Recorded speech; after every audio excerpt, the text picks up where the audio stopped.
Hi everyone, I'm Jennifer Mitchell, and today I'm sharing how I turned my life around after years of financial abuse. Trust me, you'll want to stick around to hear how this ends. Honey, I need some money for groceries this week.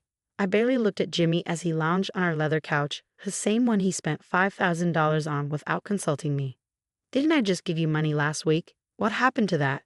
He asked, eyes still glued to his phone. That was for utilities, Jimmy, I reminded him. You know I track every penny in a spreadsheet you make me keep. Fine, he sighed, tossing his wallet onto the coffee table. Take $100 and keep the receipts. This was my life for 4 years. I had given up a six-figure marketing career because Jimmy insisted that a wife's place was in the home. Funny how managing the home meant groveling for necessities while he spent lavishly on golf clubs and business dinners. One afternoon, Linda, Jimmy's sister, barged into the house, waving her hand adorned with a massive diamond ring. Jennifer, you won't believe it. Derek finally proposed. She squealed. We're having a destination wedding in the Hamptons, and Jimmy, you have to help me plan it. Anything for my baby sister, Jimmy grinned, already reaching for his checkbook. I sat silently, wearing the same jeans I'd had for 2 years, remembering how Jimmy lectured me about wasting money when I asked for new work clothes. Later, at Emma's boutique, a rare refuge, I vented. Emma, this is insane. I used to lead marketing campaigns. Now I need permission to buy shampoo. You don't need to live like this, Jennifer, Emma said, her voice low. It's financial abuse. But he controls everything, I whispered. I don't even have access to my old savings. At one of Jimmy's company events, Mark, his business partner, pulled me aside. Mrs. Mitchell, he began hesitantly. I hate seeing how he treats you. The way he handles the finances, it's not right. What do you mean? I pressed. Mark shook his head. Just keep your eyes open. A week later, at dinner with Jimmy's family, his father leaned in. Sweetheart, you remind me of Jimmy's mother. She gave up everything for this family. That's just how things are done. Jimmy beamed. Dad, Jennifer doesn't need to work. I provide everything she needs. Speaking of providing, Linda chimed in, Jimmy, I need help with the wedding vendors. The budget's around $100,000. Of course, anything for my sister's perfect day, Jimmy said, flashing his new Rolex. My hands trembled as I gripped my water glass. I thought about how I had returned a $25 book last week because Jimmy deemed it non-essential. But they had no idea what was coming. The breaking point came during another argument about money. You need to look presentable for my sister's wedding, Jimmy said, scrolling through wedding plans on his phone. I was thinking of buying a dress from Emma's boutique. It's just $50. Jimmy's head snapped up. $50? For a dress? Are you insane? It's a $100,000 wedding, Jimmy. I can't wear the same dress I've worn to every event for 2 years. He sneered. You're always after my money. You're nothing but a gold digger. A gold digger? I gave up my career for you. I asked permission to buy toothpaste while you're throwing thousands at Linda's wedding. That's different. She's family. You're just. He stopped himself, but the damage was done. A few days later, Emma dropped a bombshell. Jennifer, something doesn't add up. Jimmy claims he can't afford a $50 dress, but I just heard he bought a $155,000 watch. What? I gasped. There's more, she added. Remember that big marketing campaign his company did? The budget was triple what he told you. At Linda's engagement party, Mark cornered me, drunk on Martinez. You know what's funny? He slurred. Jimmy Axe broke around you. Mark cornered me by the bar, his breath heavy with alcohol. Jimmy Axe broke around you, he slurred. But he's got more money than God. Those accounts in the Caymans, genius tax move. My pulse quickened. What accounts? Mark's eyes widened as the weight of his slip registered. Without another word, he stumbled away, leaving me frozen, clutching a truth I hadn't been meant to hear. That night, with Jimmy in the shower, I sat at his laptop, the device he'd forbidden me from touching. His password? Still Linda's birthday. Typical. What I uncovered made my blood turn to ice. Offshore accounts, hidden investments, falsified tax documents. The man who nitpicked my grocery receipts was hoarding millions. Jennifer? Jimmy's voice boomed from behind me. I slammed the laptop shut, heart racing. I was just checking the weather, I lied, forcing a smile. The next morning, divorce papers arrived. The reason? Financial irresponsibility and excessive spending. The irony would have been laughable if it wasn't so enraging. I'm divorcing her because she's bleeding me dry, I overheard Jimmy telling Robert. Constant demands for money, emotional blackmail. I sat in my car, gripping the steering wheel. Jimmy thought he destroyed me, but he just made his biggest mistake. He left me with nothing to lose.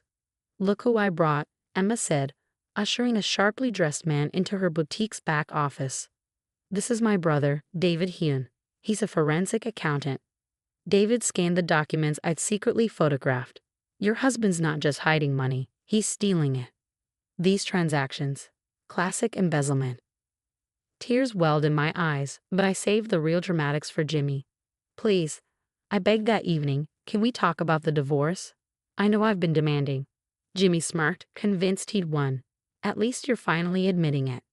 At Linda's wedding dress fitting, she gloated. It's about time Jimmy got rid of you. You never deserved him. You're right, Linda. I was so foolish, I sniffled, mentally cataloging every expense she mentioned for David's investigation. Later that night, Mark pulled me aside after a business dinner. I can't sleep at night, he whispered. What Jimmy's doing? It's worse than you know. He handed me a USB drive. Company records, transactions, everything. Jimmy promised us guaranteed returns. Catherine, one of Jimmy's clients, confessed I tracked her down. Now our life savings are gone. He blamed market fluctuations. David's face hardened as he reviewed the USB files. Jennifer, Jimmy's been siphoning money from multiple accounts, including. He hesitated. What is it? Your father-in-law's retirement fund. I recalled Robert's proud speech about family loyalty. Meanwhile, Jimmy had drained his own father's savings.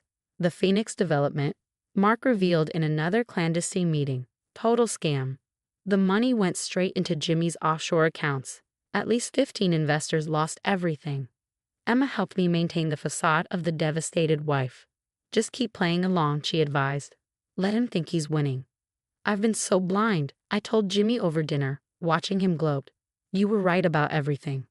Well, I'm glad you're finally seeing reason, he replied, admiring his Rolex probably bought with his father's stolen money. The wedding's next week, Linda announced smugly. Try not to embarrass us, Jennifer. Little did they know, while they were busy selecting flowers and tasting cakes, David was compiling enough damning evidence to sink Jimmy's entire empire. Jimmy thought divorcing me would silence me. Instead, he'd given me the perfect opportunity to destroy him. At Linda's rehearsal dinner, I watched them laugh about my supposed gold-digging ways. They had no idea that in just a few days, their entire world would collapse. Sometimes, karma needs a little push, and I was ready to shove with everything I had. I now pronounce you husband and wife. The priest had barely finished when chaos erupted. FBI agents stormed into the pristine ceremony, their badges flashing under the afternoon sun. Jimmy Mitchell, we have a warrant for your arrest on charges of tax evasion and financial fraud. Linda's perfect Hamptons wedding unraveled in seconds. This must be a mistake, she shrieked, her white dress swishing as she stepped in front of the agents, arms outstretched. What's happening? Robert demanded, his face pale as he clutched his phone. Jimmy, why is my retirement account showing a zero balance? Mark stepped forward, his voice steady yet cold. The company's internal audit revealed significant discrepancies. Mr. Mitchell has been embezzling funds for years. All eyes turned to Jimmy, who was already in handcuffs. His gaze locked on me, furious. You did this, he hissed. You vindictive. Actually, his lawyer interjected during the arraignment days later. The initial tip came from multiple sources, including your own business partners. Within weeks, Jimmy's empire crumbled. The headlines were everywhere. Local business mogul indicted in multi-million-dollar fraud scheme. I can't believe you lived in my house while planning this, Linda spat at me during one of the court proceedings. Like you lived in your brother's house while he stole your father's retirement? I shot back. Robert hadn't spoken to Jimmy since discovering his empty accounts. I defended you, he told him, his voice heavy with regret. I told Jennifer to be more like your mother. Now I see. I taught you to become your father, a thief and a fraud. Jennifer, please, Jimmy begged during one of his jail visits. His eyes were sunken, his arrogance shattered. I'm sorry. The dress, the control, everything. We can start over. I smiled, calm and collected, like I started over with my new marketing agency or my partnership with Emma's boutique. No thanks, I'm done asking permission to exist. The divorce settlement was sweet justice. Turns out, hiding assets during proceedings really irritates judges. Jimmy's attempts to shield his money only strengthened my case. Karma's something else. Emma mused as we toasted the agency's first major client, Jimmy's biggest former competitor. All because he wouldn't buy you a $50 dress, she laughed. I adjusted my designer blazer, bought with my own money. The dress was just the final straw. He never saw me as a partner, only a possession. Mark now runs the reformed company with a policy of full financial transparency. Linda's second wedding was modest. Her new husband, I heard, believes in joint checking accounts. Jimmy, he's still serving his sentence, sending tear-streaked letters I'll never read. Meanwhile, I was featured in Business Weekly for my innovative marketing strategies. The interviewer asked if I regretted giving up my career for marriage. Actually, I smiled. Losing everything showed me how much I could achieve. My office now overlooks the building where I once begged for grocery money. Every time I glance at that view, I'm reminded, hitting rock bottom means you have a solid foundation to rebuild. As for that $50 dress, I now have a closet full of them. Because these days the only permission I need is my home. What would you do if you discovered your spouse was secretly wealthy while making you beg for basic necessities? Would you expose them immediately or play the long game like I did? Drop your thoughts in the comments below. I'd love to hear your perspectives. If this story resonated with you and you want to hear more about overcoming toxic relationships and reclaiming your power, hit that like button and subscribe. Your support helps us share more stories of triumph over abuse. Remember, sometimes the smallest things, like a $50 dress, can be the thread that unravels an entire web of lies.